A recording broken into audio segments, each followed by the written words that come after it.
The Washington football team has announced their starting quarterback will be Garrett Gilbert. He will be backed up by Kyle Shermer. Andrew DiCecco, football at 4. Let's see what that means for tonight's game. As obviously, Andrew, typically we're breaking down a game. We're getting ready for a game on a Tuesday here. So let's take a look at Philadelphia and Washington. What's going on, man? Hey, how you doing, Mike? All right, man. Tuesday night football. Let's break it down. Garrett Gilbert, what do we know? He's played one game for Dallas last year. He lost that game. He's got 72 hours to learn the playbook. What do you anticipate Washington's offense looking like tonight? A heavy run approach with Antonio Gibson and short dump-offs to the running backs, and I think you're going to see Ricky Seals-Jones, the tight end, become a factor over the middle, and Adam Humphries, their slot receiver, as well. All right. Obviously, they're very short-handed at the quarterback position. They're also lost Brandon Sheriff, their right guard, up front. Typically, how is the Washington offensive line, and what do you see from them in this particular game? It's a middling offensive line, which is why I think it's important that Jonathan Gannon keeps his foot on the gas and keeps that aggressive approach, as he's proven to do against teams that have a lackluster offensive line. I think he needs to turn his guys loose up front, and they'll be able to get to Garrett Gilbert and rattle him a little bit. He doesn't have a big arm, and it'll open up opportunities for the secondary to get their hands on the football. All right, Andrew, obviously, when you take a look at the Washington offense, you talk about a lot of dump-offs and that kind of stuff. They do have Terry McLaurin. How do you anticipate Philadelphia dealing with him? Is that Darius Slay that will kind of walk around, or, follow him around? And do you anticipate Washington trying to get creative and trying to get ways to get McLaurin the ball? I think they're going to have to find ways to get McLaurin the ball, although I don't know how comfortable Washington's going to be with Garrett Gilbert throwing outside the numbers to McLaurin. You're going to have to try find a way to get him inside and on the move and those type of things. With a player like Garrett Gilbert, who is very limited and doesn't have a ton, he's only played in 7 NFL games with over 3 different teams. So I think it's going to be a very simplified game plan. I do think that Darius Slay is going to see a lot of Terry McLaurin, and McLaurin really has not provided much of anything on offense. I think he has just 73 receiving yards combined over the past 3 weeks and was blank last week. So that'll be something to watch. All right. It doesn't sound like, a lot of high expectations for the Washington offense. This is a team that like to run the ball. So Antonio Gibson, do you anticipate, him being able to find running room in the game tonight, or is this a perfect setup for John Gannon? He doesn't like to blitz all that much. So how do you anticipate the Eagles setting up their defense for Gibson? Well, they're certainly going to try, right? I mean, Antonio Gibson is averaging 21 carries over the past 5 games. I don't know how effective the Eagles are going to be able to bottle him up, because he's a multifaceted runner that can pound it between the tackles. He can create yards outside for a big game on the perimeter. He can also factor in the receiving game as well. He's not a small running back. He's a workhorse style running back. So I think that the offense is going to go through him this week, and they're going to force Garrett Gilbert to beat him with his arm, and then it becomes, the secondary become passive and allow all these short dump-offs over the middle in the short to intermediate area and allow them to move the chains. I don't particularly see it, but that's what the Eagles defense is going to try and do in this game. All right, Andrew DiCecco, football at 4 tonight. We have the game for you live. The coverage begins at 6 o'clock on 97.3 ESPN. Merrill Reese, Mike Quick, they'll have the call at 7 o'clock here. Washington, Philadelphia. We'll talk about how big this game is, but let's look at some of the things on the offensive side for Philadelphia.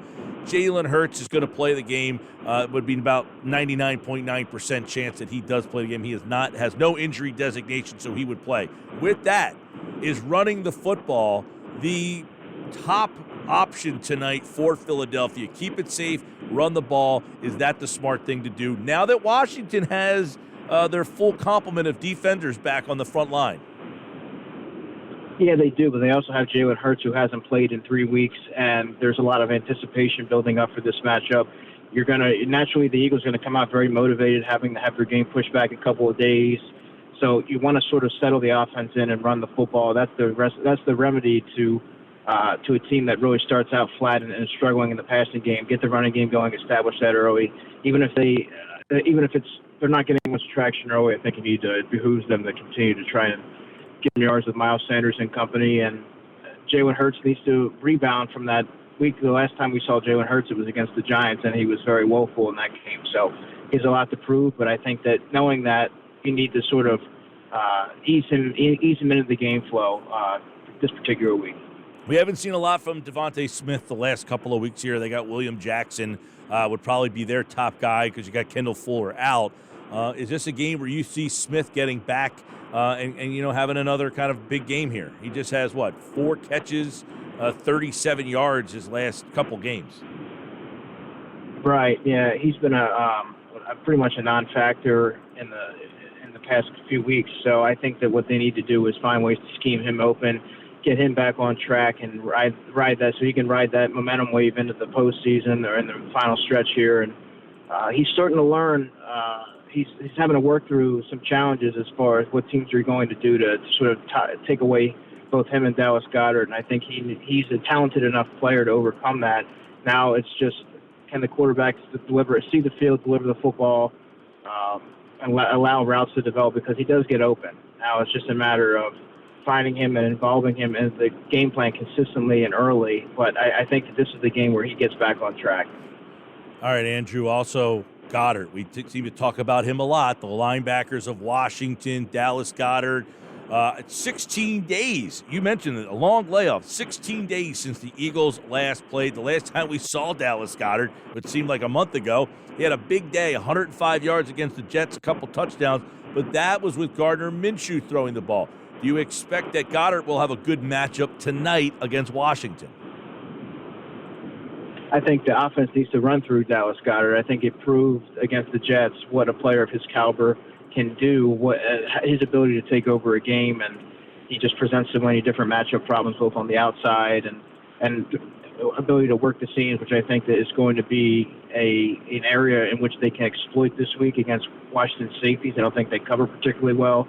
They are downhill thumper type safeties, but get them in space, and I think that they can be taken advantage of in that regard. So I would expect Dallas Goedert to get vertical on some of these guys, kind of like he did against the Jets. But you gotta involve him. I don't think he should ever see anything less than 6 to 8 targets a game. You know, one of the things that Andrew does a really good job out for the listeners out there is, the deep guys. You've followed these guys in college, and I know we're going to see a deep guy tonight, and you know a lot about Sue Opeta. He's probably going to play left guard here. Landon Dickerson likely will not be ready to go. So tell us a little about Sue Opeta and how that changes the dynamic of that left side of the line. Dickerson and Mailata could be one of the more dominating duos in football. But Opeta, give us a little insight on what you know about him and how that might change the game plan. Yeah, Sue Opeta, he was a highly coveted undrafted free agent last season out of Weber State. He's a player that's incredibly strong. I think he had the most the highest bench total at the combine, if I'm not mistaken. He's pretty athletic. He played some tackle at Weber State, and I think he's adjusting, transitioning as a guard in the NFL due to his lack of length. But I think that there's a lot of power there. He struggled a little bit last year when he was inserted in one of the many variations of that offensive line. He got a start or two, and he didn't fare particularly well. But I think that he's really coming in to his own. He really came into his own this summer, and you heard someone like Jason Kelsey rave about him, especially in practice and what they see from him, and as far as his development. And leave it to Jeff Stoutland to really fine tune some of his anyone's weakness. I think that now you would see a vastly improved Sue Opeta. Should he be the starter this week, I should say. They also have LaRaven Clark, and they just promoted Jack Anderson as well. So we'll have to see what happens. Yeah, I know Opeta has had a couple chances to play. Go ahead. They activated Jack Anderson. Correct, yes. Yeah. So, and you mentioned LaRaven Clark as well. The Eagles, you know what? This will be the third left guard that they will use. Also, they're on their third right guard. So they are a little depleted at the guard spots. But one of the things, Andrew, that last year brought this team is they got a lot of experience. Opeta, Herbig, Driscoll. They weren't, as a collective unit last year, the line may have been not so good. But those guys getting a lot of playing time, I think it's really carried over and helped this year's team out.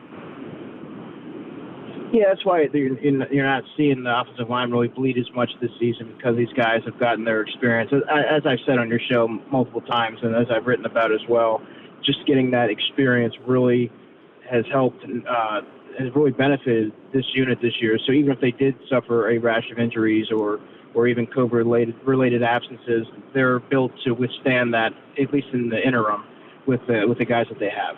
All right, a lot of things to kind of look at in this game, and one area where the Eagles, you question sometimes is their linebacking core. This is a game where you mentioned dump offs, little stuff out of the backfield, Gibson, T.J. Edwards, Alex Singleton. How do you see that matchup for Philadelphia? Do you anticipate that Washington is going to try to make them a big part of this game? Yeah, in my scouting report on InsideTheBirds.com, I actually listed T.J. Edwards as my X factor because Washington is going to look to establish the running game early because Antonio Gibson is a physical downhill runner, and I think someone like him, like T.J. Edwards, really needs to show some physicality at the point of attack and really shut down those running lanes. And he's also going to be tested moving laterally sideline to sideline on these dump-offs and tracking a tight end like a Ricky Seals-Jones, who's pretty athletic. Alex Singleton as well. Alex Singleton has proven to be a liability, at least especially in the early part of the season against the run. So those are two guys I would expect the Washington football team to attack pretty regularly in this matchup. Yeah, by the way, just to reiterate what you said, the Eagles did activate Jack Anderson from the IR. That means Landon Dickerson and Andre Dillard both not cleared from the COVID list to play, and Dillard obviously is the backup left tackle should something happen to Jordan Mailata. So that's why Dillard being out makes a little bit of news here. Jack Anderson, as you mentioned, was the guy they got, from Buffalo? Buffalo, yeah, right. Buffalo. So LaRaven Clark is a guy to keep an eye on. Sue Opeta gets the start tonight. And Brandon Sheriff out for Washington. How does that affect them? In a big way. That's their best offensive lineman. All right, Andrew. Obviously, we got playoff implications here. Philadelphia enters with about a 37% chance to make the playoffs. Washington, a little bit less than that. The loser of this game, Philadelphia, drops down to about 5%, and Washington to 8%. So obviously, it looks like we have almost an elimination feeling game tonight. Do you look at this game in that ilk? Is that this is essentially an elimination game based on the fact, too, that Minnesota won last night? Right, Minnesota won, the Saints won, the Niners won.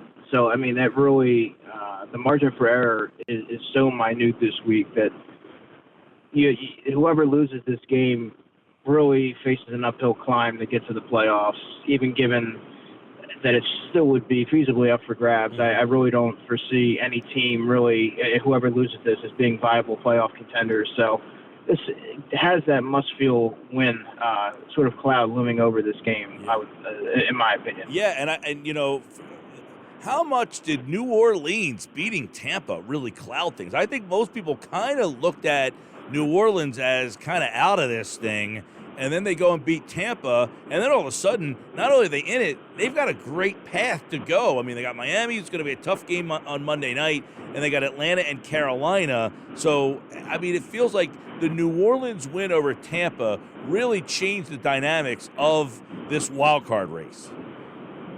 Yeah, I mean, that's a fair assessment. I mean, it threw a wrench into everything. I don't think anyone ever saw that happening, but obviously this has been a strange year in the NFL.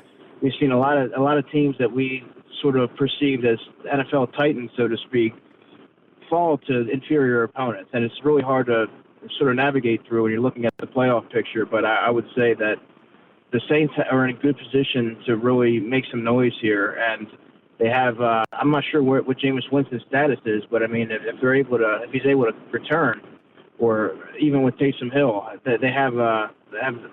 He presents a lot of matchup issues as a quarterback. They can run, and he's a very limited passer, but teams still have to prepare for that aspect of his game as being an explosive, dynamic type of player back there. So, and their defense is really strong. So, Andrew DiCecco, Football at 4, InsideTheBirds.com, DiCecco, NFL.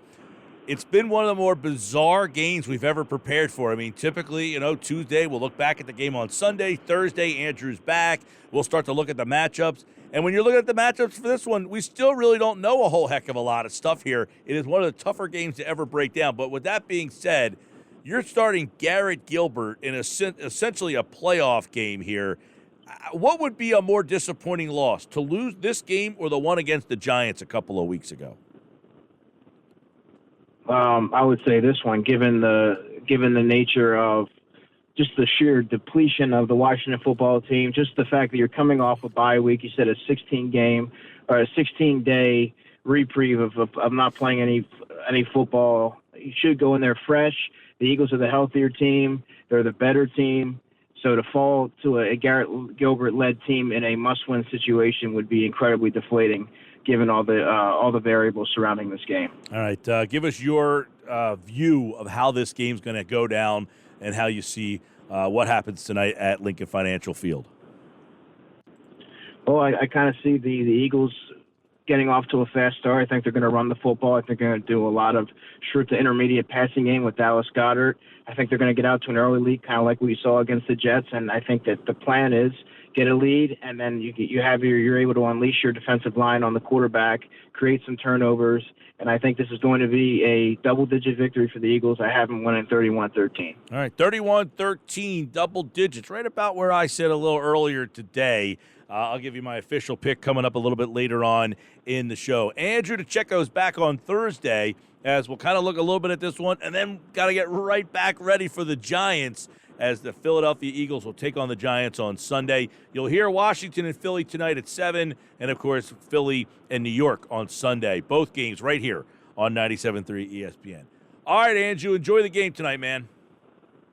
All right, man. Talk to you later. All right, that's Andrew DiCecco, InsideTheBirds.com, football at 4, and it is brought to you by Caesars Entertainment Group of Atlantic City. Come experience the ultimate sports destinations all season long at the Wild Wild West, Tropicana, and Harrah's Resort Atlantic City. Book your game day experience today at Caesars.com.